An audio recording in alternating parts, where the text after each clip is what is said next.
Rene Ricard, a name whispered in hushed tones in art galleries, a name that evokes images of New York City in its grittiest, most glamorous era.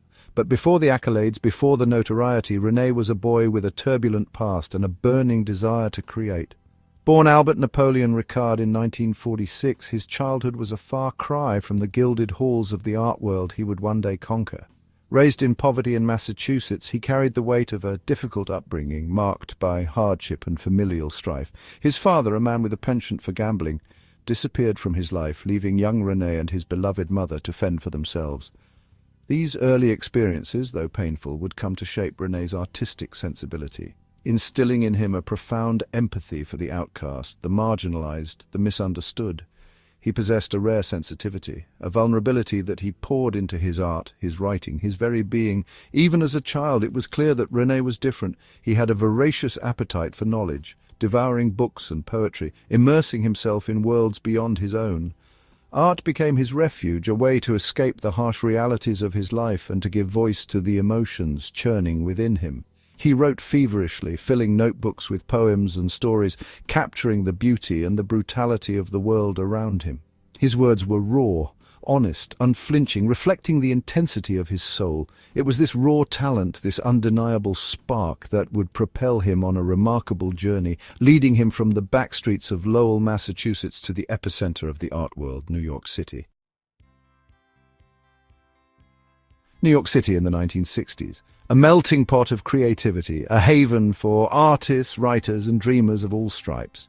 For Rene, it was a siren call, beckoning him with the promise of artistic freedom and a chance to reinvent himself. He arrived in the city a teenager, filled with a youthful hunger to experience life in all its messy, exhilarating glory. He gravitated towards the underground art scene, drawn to its rebellious spirit and its embrace of the unconventional. He found kindred spirits among the poets, painters, and performers who flocked to the city's bohemian enclaves.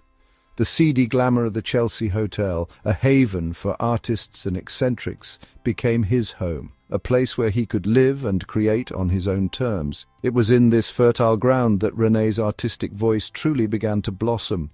He immersed himself in the downtown art scene, attending gallery openings, poetry readings, and late-night gatherings where ideas flowed as freely as the cheap wine. He quickly established himself as a force to be reckoned with, his sharp wit and even sharper intellect making him both admired and feared. He was a provocateur, challenging artistic conventions, pushing boundaries, and refusing to be pigeonholed. He embraced the ephemeral nature of performance art, collaborating with avant-garde theatre groups like the Theatre of the Ridiculous, where he found an outlet for his theatrical flair and his penchant for the outrageous. In the chaotic, electrifying energy of 1960s New York, Rene Ricard found his tribe, a community of artists who embraced his unique vision and fueled his creative fire. Andy Warhol's factory, a place where art and celebrity collided, where the lines between reality and performance blurred. It was here, amidst the silkscreens and the superstars, that Rene Ricard crossed paths with the enigmatic Pope of Pop. Their connection was immediate, a meeting of minds that would shape both of their careers. Warhol, with his keen eye for talent and his finger on the pulse of the zeitgeist, recognized Rene's brilliance, his ability to cut through the noise and articulate the essence of art with a rare clarity and wit. Rene, in turn, was drawn to Warhol's enigmatic persona and his groundbreaking approach to art. He became a fixture at the factory, collaborating with Warhol on films like, and his magnetic presence and sharp wit adding another layer of intrigue to Warhol's cinematic experiments. He appeared in these films not as an actor but as himself, his raw, unfiltered persona blending seamlessly with the factory's cast of characters. He became one of Warhol's confidants, his sharp intellect and outsider perspective offering a unique counterpoint to Warhol's own artistic vision. Their relationship, though complex and often tumultuous, was deeply symbiotic. Warhol provided Rene with a platform, a stage on which to showcase his talents. Rene, in turn, became one of Warhol's most astute chroniclers, his writings capturing the essence of the factory and its denizens with a mix of admiration, amusement, and a touch of melancholy.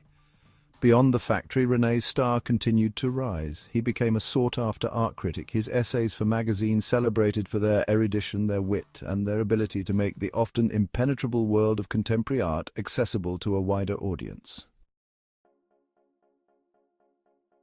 Rene Ricard, well, he wasn't just another voice in the crowd. His words, they had this unique power, you know? They could elevate an unknown artist to stardom almost overnight.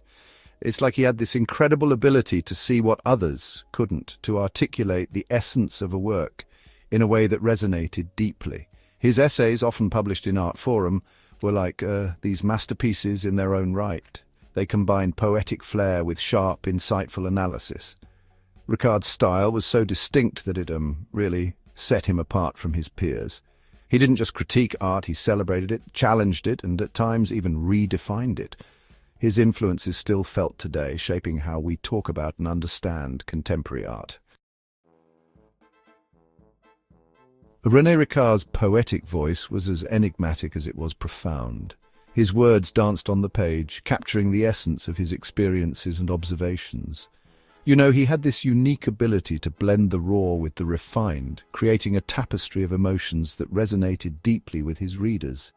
Ricard's poetry wasn't just about the words, it was about the spaces between them, the silences that spoke volumes. As Ricard's career progressed, a distinct visual language began to emerge in his work. His keen eye for detail and his ability to see beyond the surface allowed him to create pieces that were both visually striking and intellectually stimulating. It's fascinating how he managed to infuse his art with layers of meaning, making each piece a puzzle for the viewer to unravel. His work was, in many ways, a conversation between the seen and the unseen, the spoken and the unspoken. Behind the brilliance of Ricard's work was a life often shadowed by personal struggles. He faced many challenges, both internal and external, that shaped his artistic journey. Despite these hardships, or perhaps because of them, Ricard's art remained deeply authentic and profoundly human. It's a testament to his resilience and his unwavering commitment to his craft. His life, though fraught with difficulties, was a canvas on which he painted his truth. Today, Rene Ricard's influence can be seen in the works of many contemporary artists and poets. His innovative approach to both art and poetry has left an indelible mark on the creative world. You see, his legacy is not just in the pieces he created, but in the inspiration he continues to provide to new generations of artists. Ricard's enduring influence is a reminder of the power of authenticity and the lasting impact of true artistic vision.